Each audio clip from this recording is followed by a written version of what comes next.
The snow was falling quietly over the forest. The wounded soldier could barely move. His leg was bleeding, his rifle was gone, and every breath felt heavier than the last. He knew what would happen next. Somewhere out there, the enemy was searching. And if they found him, there would be no mercy. Then suddenly, he heard footsteps. Slow, careful, getting closer. The soldier closed his eyes and prepared himself. A moment later, the enemy appeared between the trees. The soldier raised his weapon.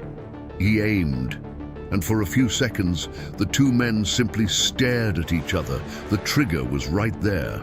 One small movement, and the war would claim another life. But something unexpected happened. The enemy lowered his rifle and walked away. Stories from World War II are often remembered for their brutality. Battles fought across frozen forests, destroyed cities and endless fields.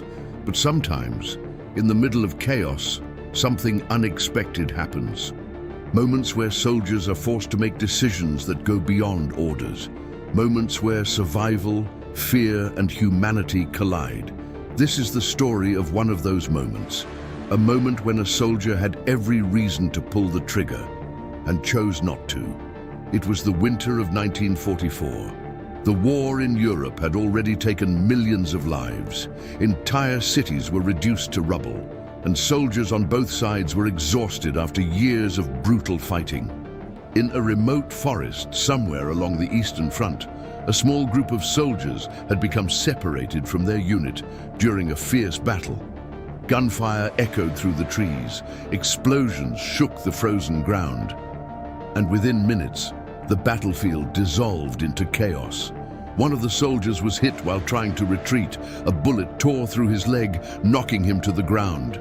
The rest of his unit kept running, not because they wanted to abandon him, but because stopping meant certain death. Soon, the forest became silent again, and the wounded soldier was left alone. The pain in his leg was unbearable. Every movement sent a sharp wave of agony through his body. He tried to crawl, but the snow slowed him down. His rifle had fallen somewhere behind him during the retreat. Without a weapon, he knew his chances of survival were almost zero. Still, he kept moving, a few meters at a time, leaving a trail of blood behind him in the snow. Minutes passed, then hours. Eventually, exhaustion forced him to stop, and that's when he heard the sound that every wounded soldier fears. Footsteps. At first, the soldier thought he was imagining it, but the sound became clearer. Crunch, crunch, crunch. Someone was moving through the snow, slowly searching. The wounded soldier knew exactly what that meant. Enemy patrol. He had seen it happen many times before. A wounded soldier discovered alone rarely survived. He tried to stay still. Maybe they would pass by without noticing him, but the blood in the snow made that impossible. Soon, a figure appeared between the trees. A soldier in a winter uniform, rifle already raised. For a few seconds, neither man moved. The enemy soldier looked at the wounded man on the ground. The wounded soldier looked back. There was no hatred in that moment, only exhaustion. Both of them looked like men who had seen too much war. The enemy soldier slowly stepped closer. The rifle remained pointed directly at the wounded man's chest. The wounded soldier did not beg, he did not move, he simply waited. Then, something strange happened. The enemy soldier hesitated, just for a moment. And in that moment, something changed. The soldier lowered his rifle, not completely, but enough to show that he had made a choice. He looked around the forest once more, as if making sure no one else was watching. Then he reached into his coat pocket and pulled out something unexpected, a small piece of bread. He tossed it gently into the snow next to the wounded soldier. For a second, neither man spoke. Then the enemy soldier turned around and disappeared back into the trees. The wounded soldier stayed there for several minutes, trying to understand what had just happened. In war, enemies are taught to see each other as targets, not as people. But in that frozen forest, something different happened. two soldiers looked at each other. And for one brief moment, the war stopped. Eventually, the wounded soldier managed to crawl far enough to be found by a rescue patrol later that day. He survived the war, but he never forgot that moment. The moment when the enemy had the perfect shot and chose not to fire. War is often remembered through victories and defeats, but sometimes the most powerful stories are the quiet ones. Moments that were never written in official reports. Moments where a single decision changed the outcome of a life, because even in the darkest moments of history, humanity sometimes finds a way to appear. But the story did not end in that forest. Years later, when the war was finally over, the soldier would often think about that moment, about the man who had every reason to shoot and didn't. During the war, soldiers were trained to follow orders, to see the enemy as a threat, to react quickly and without hesitation. Hesitation could cost lives, but war is fought by human beings, and human beings sometimes make decisions that go beyond orders. The wounded soldier never knew the name of the man who spared him. He never learned where he came from, or whether he survived the war himself. But that moment stayed with him for the rest of his life, because in that frozen forest, the war had created a situation where two enemies faced each other, both exhausted, both far from home, both probably wishing the war had never happened. And in that moment, one of them made a decision that history will never record. Historians often talk about strategy, weapons, and battles when describing war.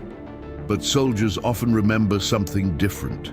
They remember moments, small decisions, seconds that changed everything. Many veterans later described similar situations, moments where they could have taken a life and chose not to.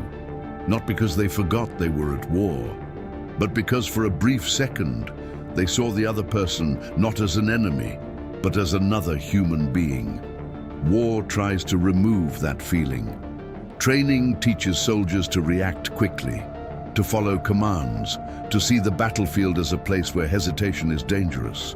But sometimes the human mind interrupts that process. Sometimes empathy appears in places where it is least expected. Stories like this rarely appear in official war reports. Military documents record victories and losses. They track movements, operations, and casualties.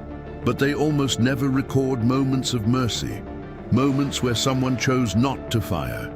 Yet many soldiers carried those memories long after the war ended.